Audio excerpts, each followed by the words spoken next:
good to be home.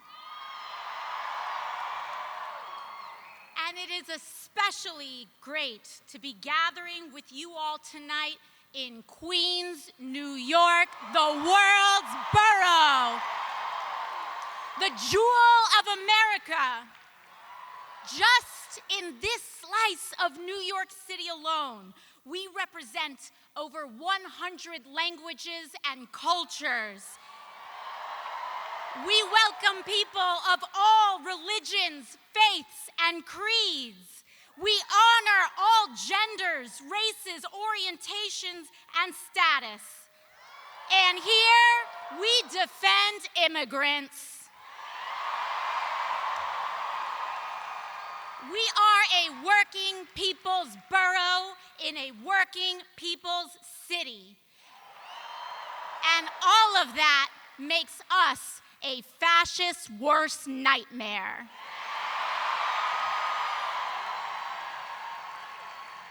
Queens, we gather here today at both a perilous moment for our country and on the precipice of hope for our city. Because in 9 short days, we will work our hearts out to elect Zohran Kwame Mamdani as the next mayor of the great city of New York. And it is going to take all of us. But to be honest, it always has.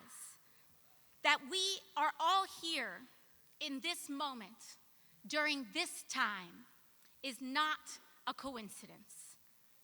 And it is also not a coincidence that the very forces that Zohran is up against in this race mirrors what we are up against nationally.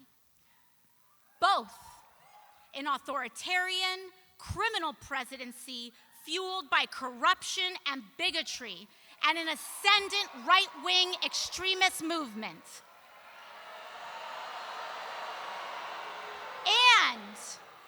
And an insufficient, eroded, bygone political establishment, this time in the form of Andrew Cuomo, whose pursuit of power has blinded them from what that power is supposed to be used for in the first place, which is to aid and put the working people of America and New York City first. And Queens, both of these challenges are fueled and funded by the same billionaire class whose apparent greatest fear is an equitable, affordable, and prosperous nation and city for all, not just the very few. But we have been here before as a city and a country, and we have won before, and we will win again on November 4th. Because Queens, it has always been in our nation's darkest chapters that our brightest lights emerge. And we, each and every one of us, whether we like it or not, are living history today. From our nation's beginning, American democracy has always reflected the struggle between humanity's highest and lowest natures, between subjects and citizens, the Confederacy and the Union, freedom and bondage, labor and capital rights and regimes. And it is no different today. The struggle of our time today is the single most unjust concentration of wealth in the hands of the very few, unseen in our nation's history and the world's history.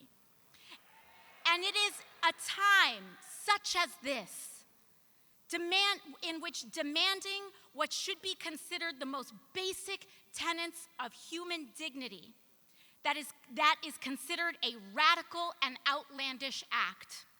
It is a time such as today when demanding affordable housing is considered a radical and outlandish act, that we can afford our lives, our groceries, our transit is considered an outlandish and radical act, that we accept our neighbor as ourselves, a radical and outlandish act. But we must remember, in a time such as this, we are not the crazy ones, New York City. We are not the outlandish ones, New York City. They want us to think we are crazy. We are sane. To demand an affordable and decent housing, a decent wage, the right to health care, that we pay to care for our people instead of the flattening of Palestinians and oppressed people abroad is not a radical act. It is basic and core humanity. That is why the election of Zohran is as important as our cause today. Childcare, buses, rent, and our rights. Here in New York City, it is the jewel and the center of all that is possible in America. And on November 4th, we will prove that today. We will prove it to the world, and we will prove it to the nation. And we will send a loud message to President Donald Trump that his authoritarianism is no good here. We will send a message that to ICE that secret police do not belong here. And we will demonstrate the heroism that exists in the everyday people throughout our city. Heroism like that we saw last week, a young woman in a polka dot dress standing up to a secret police officer in Canal Street. She is New York City. The young man in a white helmet jumping off his bicycle saying, "Not in my neighborhood." That is New York City.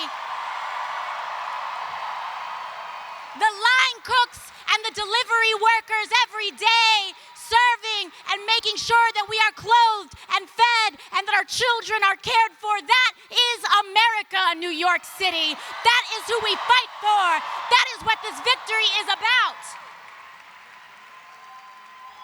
Because New York, America, our freedoms and our future. When I think about what is happening throughout our nation today and what Donald Trump has even done, reflected, symbolic of so much in his demolition of the White House and the East Wing,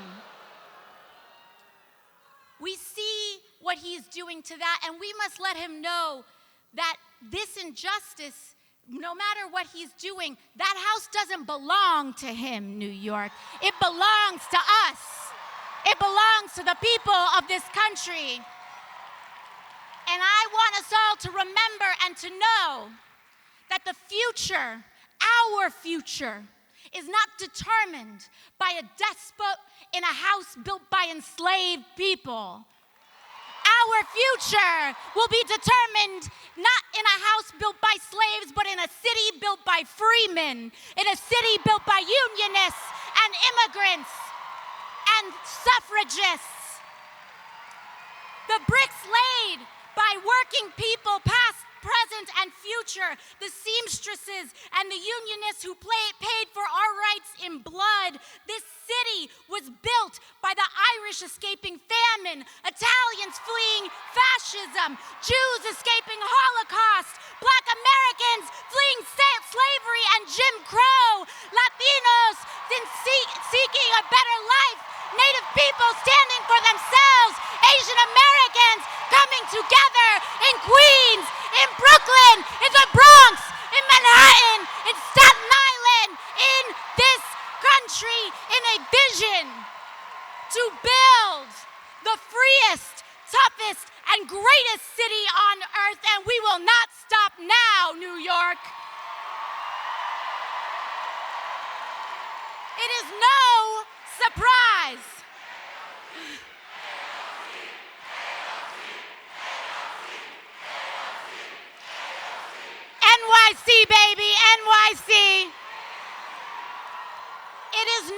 surprise to me, New York, that it is New York and that it is our great city, that we, our city, have chosen to adorn ourselves with the nation's greatest monument to freedom, the Statue of Liberty.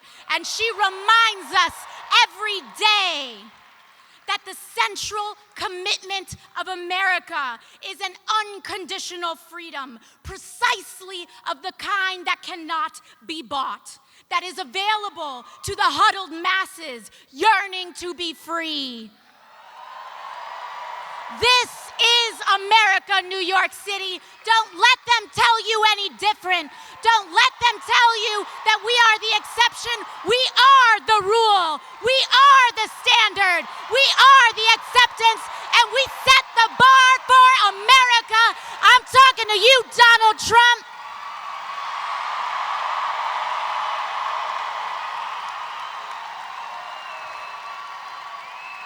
There has been a day before his presidency, and there will be a day after. And it belongs to us. Thank you, New York. I love you, New York. You have made my life possible, my mother's life possible, my father's life possible. All of our lives have been made possible by this great city and by our shared contract and bond to one another. And it is my honor tonight to introduce to you all another great born New Yorker. From Brooklyn.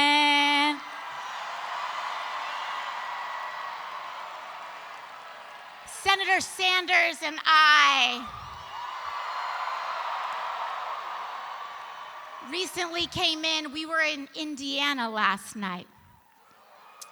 We both paid a visit to the home of the great Eugene Debs. And I had the honor of presenting Senator Sanders last night with the National Eugene Debs Award, in which the foundation and the people who steward Debs's legacy have honored Senator Sanders as the foremost leader and advocate for labor and class struggle in the United States of America. And it remains such a great privilege and honor to call him a friend, a mentor, a treasured person that we have, and a New Yorker, that's right. And so I know we all love him so dearly. And so let's make sure that we give him the biggest rousing welcome that he receives this year in introducing Senator Bernie Sanders.